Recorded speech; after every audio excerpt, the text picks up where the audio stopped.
प्रेम से बोलिए बृहस्पति देव की जय। भक्तों सुनिए बृहस्पतिवार व्रत कथा। प्राचीन काल की बात है। किसी राज्य में एक बड़ा प्रतापी और दानी राजा राज्य करता था। वह हर गुरुवार को व्रत रखकर दीन दुखियों की मदद करके पुण्य प्राप्त करता था। परंतु ये बात उसकी रानी को अच्छी नहीं लगती थी। वह न तो व्रत करती थी और न ही दान पुण्य में विश्वास रखती थी।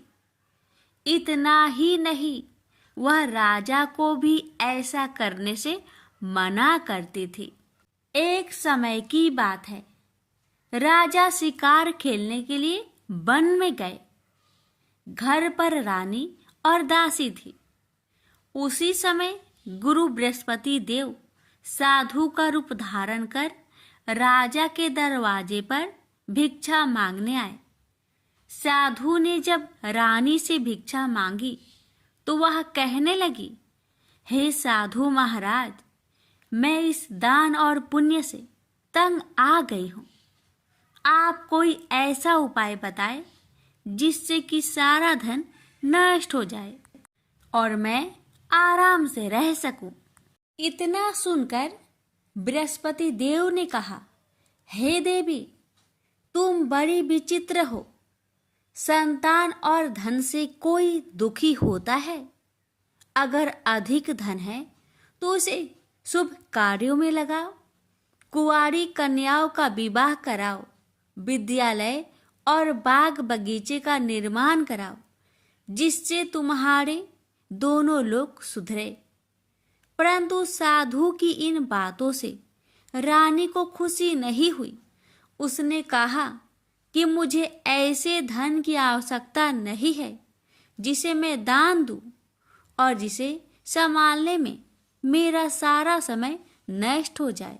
तब साधु ने कहा, अगर तुम्हारी ऐसी इच्छा है तो मैं जैसा तुम्हें बताता हूँ तुम वैसा ही करना। गुरुवार के दिन तुम घर को गोबर से लिपना, अपने बालों को पीली मिट्टी से धोना, राजा से हजामत बनाने को कहना, भोजन में मांस मदिरा का प्रयोग करना, कपड़े धोबी के यहाँ धुलने देना। इस प्रकार 7 बृहस्पतिवार करने से तुम्हारा समस्त धन नष्ट हो जाएगा। इतना कहकर साधु के रूप में बृहस्पति देव अंतर्ध्यान हो गए। साधु के अनुसार कई बातों को पूरा करते हुए रानी को केवल 3 बृहस्पतिवार ही बीते थे कि उसकी समस्त धन संपत्ति नष्ट हो गई। भोजन के लिए राजा का परिवार तरसने लगा। तब एक दिन राजा ने रानी से बोला कि हे रानी, तुम यहीं रहो, मैं दूसरे देश को जाता हूँ, क्योंकि यहाँ पर सभी लोग मुझे जानते हैं, इसलिए मैं कोई छोटा कार्य नहीं कर सकता। ऐसा कहकर राजा दूसरे देश चला गया।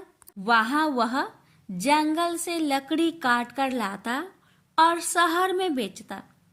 इस तरह वह अपना जीवन व्यतीत करने लगा। इधर राजा के परदेश जाते ही रानी और दासी दुखी रहने लगी। एक बार जब रानी और दासी को 7 दिन तक बिना भोजन के रहना पड़ा तो रानी ने अपनी दासी से कहा, हे दासी, पासी के नगर में मेरी बहन रहती है। वह बड़ी धनवान है, तो उसके पास जा और कुछ ले आ, ताकि थोड़ी बहुत गुजर बसर हो जाए। दासी रानी की बहन के पास गई। उस दिन गुरुवार था और रानी की बहन उस समय बृहस्पतिवार व्रत की कथा सुन रही थी। दासी ने रानी की बहन को अपनी रानी का संदेश दिया, लेकिन रानी की बड़ी बहन ने कोई उत्तर नहीं दिया। जब दासी को रानी की बहन से कोई उत्तर नहीं मिला तो वह बहुत दुखी हुई और उसे क्रोध भी आया। दासी ने वापस आकर रानी को सारी बात बता दी। ये सुनकर रानी ने अपने भाग्य को कोसा। उधर रानी की बहन ने सोचा कि मेरी बहन की दासी आई थी, परंतु मैं उससे नहीं बोली, इससे वह बहुत दुखी हुई होगी। कथा सुनकर और पूजा समाप्त करके वह अपनी बहन के घर आई और कहने लगी, हे बहन, मैं बृहस्पतिवार का व्रत कर रही थी। तुम्हारी दासी मेरे घर आई थी, परंतु जब तक कथा होती है तब तक ना तो उठते हैं और ना ही बोलते हैं, इसलिए मैं नहीं बोली। बताओ दासी, क्यों आई थी? रानी बोली, बहन, तुमसे क्या छिपाऊं? हमारे घर में खाने तक को अनाज नहीं था। ऐसा कहते कहते रानी की आंखें भर आई। उसने दासी समेत पिछले 7 दिनों से भूखे रहने तक की बात अपनी बहन को विस्तार पूर्वक सुना दी। रानी की बहन बोली, देखो बहन, भगवान बृहस्पति देव सबकी मनोकामना को पूर्ण करते हैं। देखो, शायद तुम्हारे घर में अनाज रखा हो। पहले तो रानी को विश्वास नहीं हुआ, पर बहन के आग्रह करने पर उसने अपनी दासी को अंदर भेजा तो उसे सचमुच अनाज से भरा एक घड़ा मिल गया। यह देखकर दासी को बड़ी हैरानी हुई।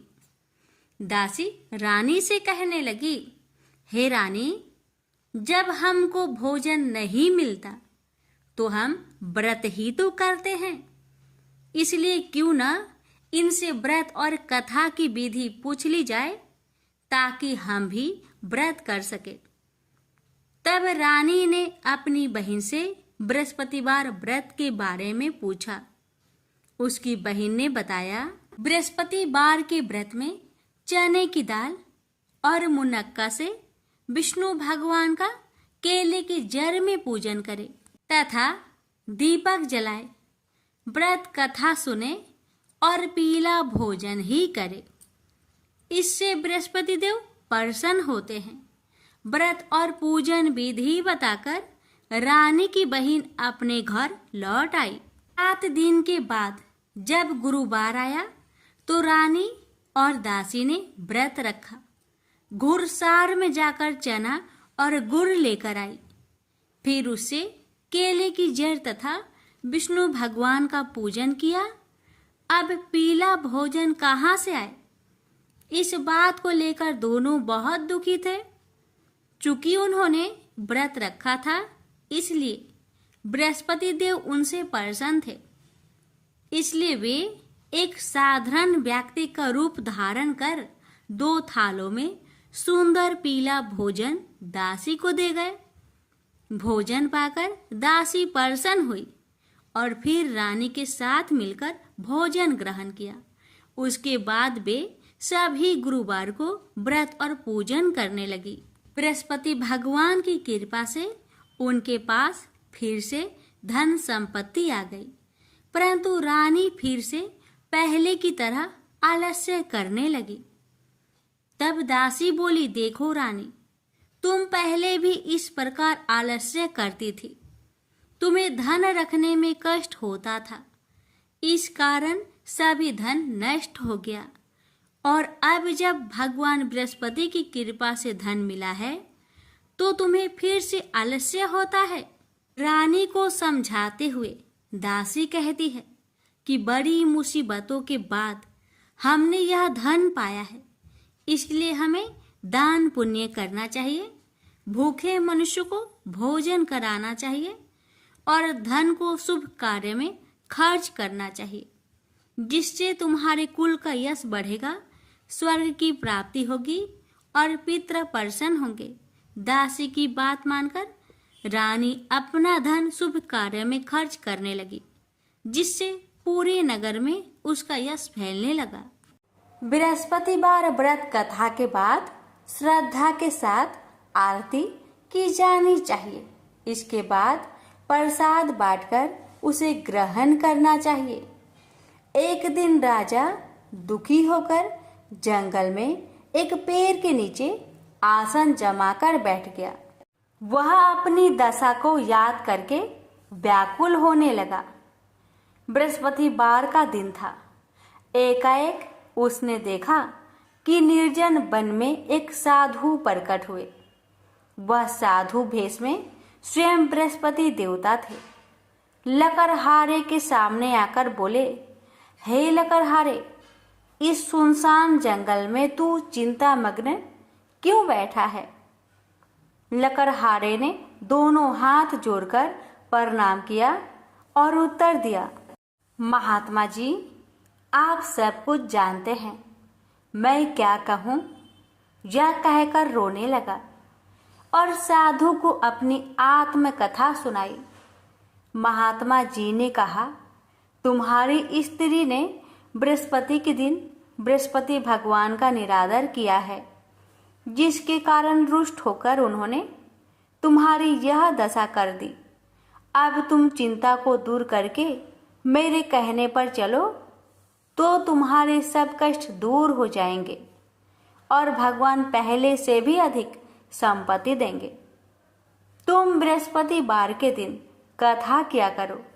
2 पैसे के चने मुनक्का लाकर उसका प्रसाद बनाओ और शुद्ध जल से लोटे में शक्कर मिलाकर अमृत तैयार करो।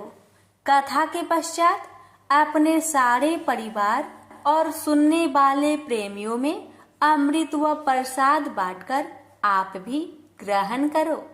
ऐसा करने से भगवान तुम्हारी सब मनोकामनाएं पूरी करेंगे।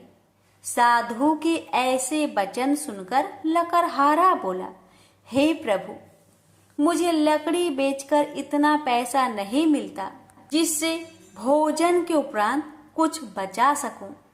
मैंने रात्रि में अपने स्त्री को व्याकुल देखा है और मेरे पास कुछ भी नहीं जिससे मैं उसकी खबर मंगा सकूं।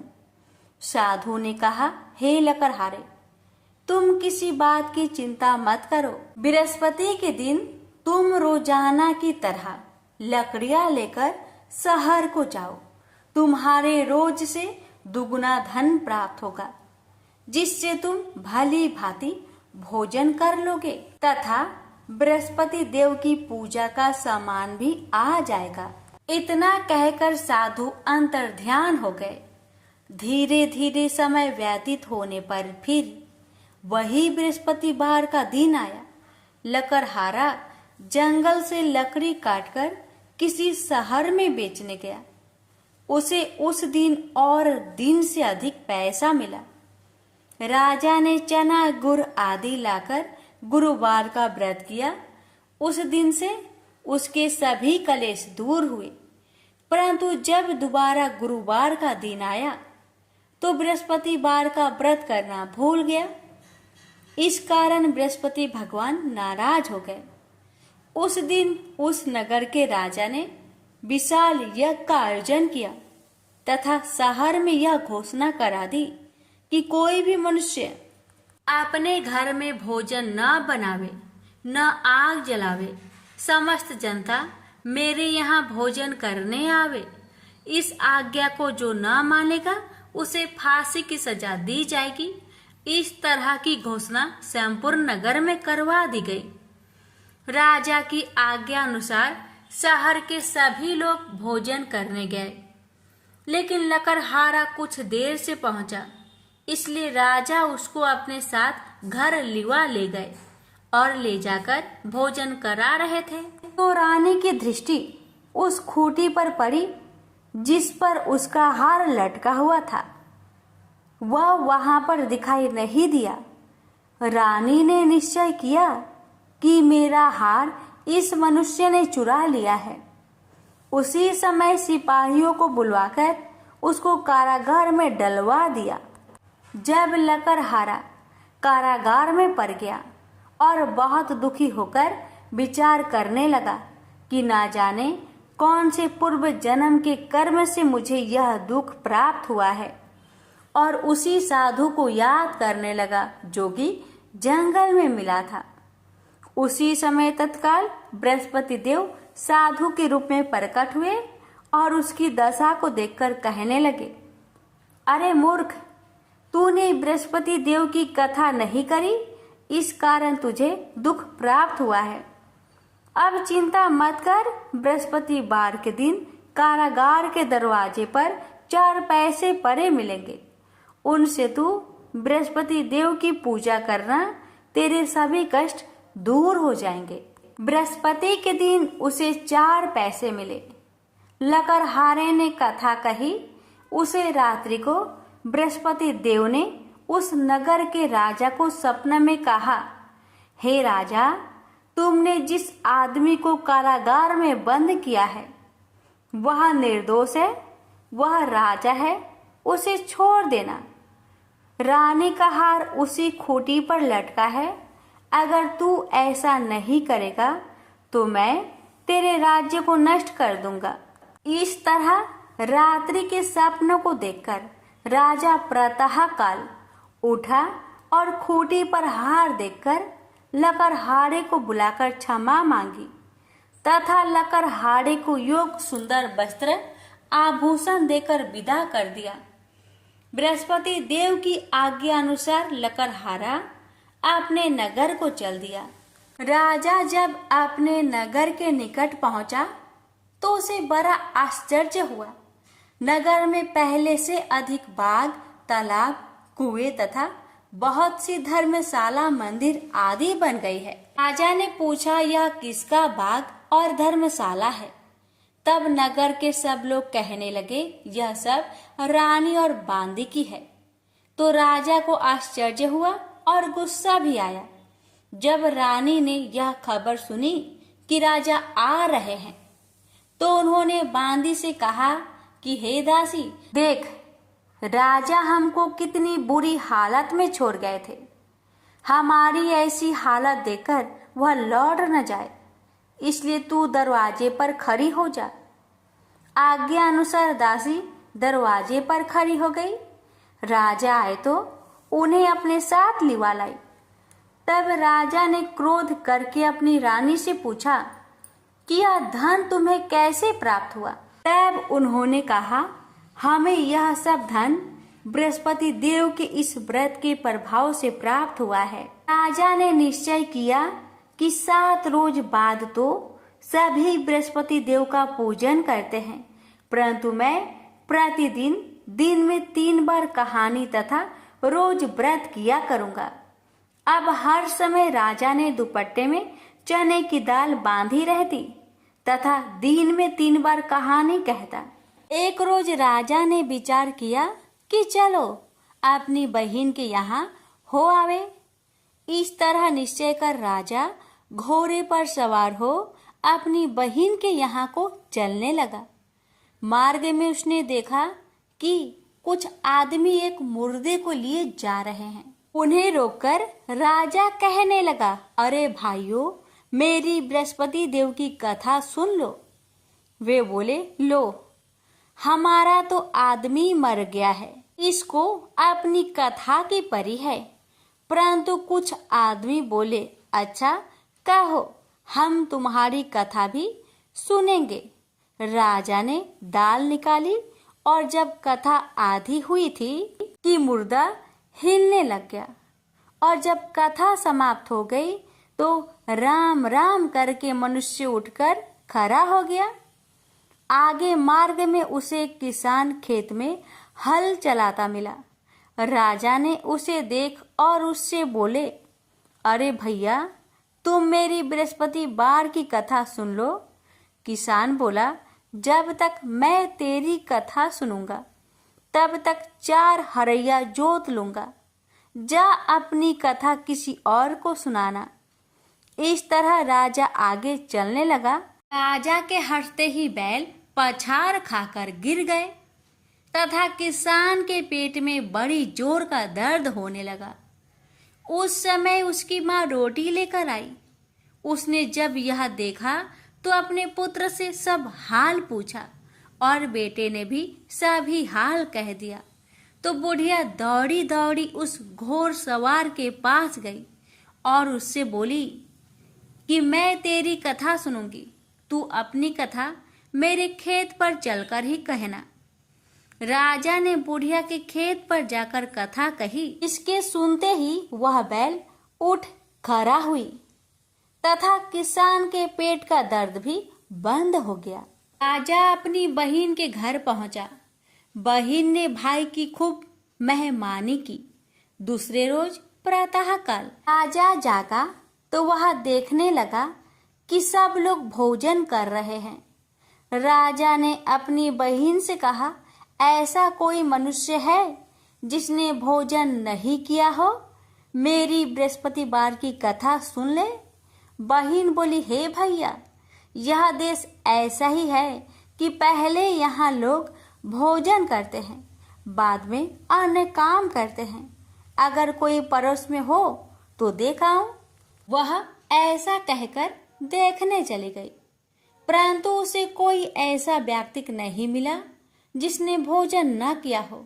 अतः वह एक कुम्हार के घर गई जिसका लड़का बीमार था। उसे मालूम हुआ कि उनके यहाँ 3 रोज से किसी ने भोजन नहीं किया है। रानी ने अपने भाई की कथा सुनने के लिए कुम्हार से कहा। वह तैयार हो गया। राजा ने जाकर बृहस्पतिवार की कथा कही, जिसको सुनकर उसका लड़का ठीक हो गया। अब तो राजा की प्रशंसा होने लगी।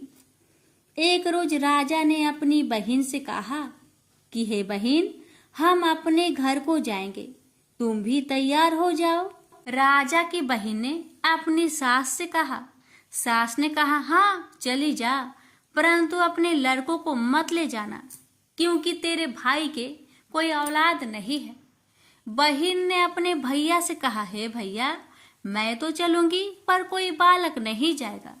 राजा बोला, जब कोई बालक नहीं चलेगा तब तुम ही क्या करोगी? बड़े दुखी मन से राजा अपने नगर को लौट आया।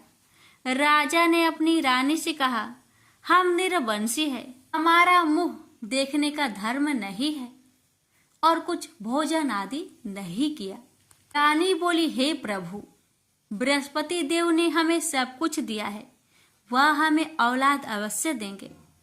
उसी रात को बृहस्पति देव ने राजा से सपने में कहा, हे राजा, उठ, सभी सोच त्याग दे, तेरी रानी गर्भ से है। राजा को यह बात सुनकर बड़ी खुशी हुई। 9वें महीने में उसके गर्भ से एक सुंदर पुत्र पैदा हुआ। तब राजा बोला, हे रानी, स्त्री बिना भोजन के रह सकती है, पर बिना कहे नहीं रह सकती। जब मेरी बहन आवे तुम उससे कुछ मत कहना। रानी ने सुनकर हाँ कर दिया। जब राजा की बहन ने यह शुभ समाचार सुना तो वह बहुत खुश हुई तथा बधाई लेकर अपने भाई के यहाँ आई। तभी रानी ने कहा, घोड़ा चढ़कर तो नहीं आई, गधा चढ़ी आई। राजा की बहन बोली, भाभी, मैं इस प्रकार न कहती तो तुम्हें औलाद कैसे मिलती? बृहस्पति देव ऐसे ही हैं, ऐसी जिसके मन में कामनाएं हैं सभी को पूर्ण करते हैं। जो सदा भावना पूर्वक बृहस्पतिवार का व्रत करता है एवं कथा पढ़ता अथवा सुनता है, दूसरों को सुनाता है, बृहस्पति देव उसकी सभी मनोकामना पूर्ण करते हैं। तो प्रेम से बोलिए, बृहस्पति भगवान की जय हो।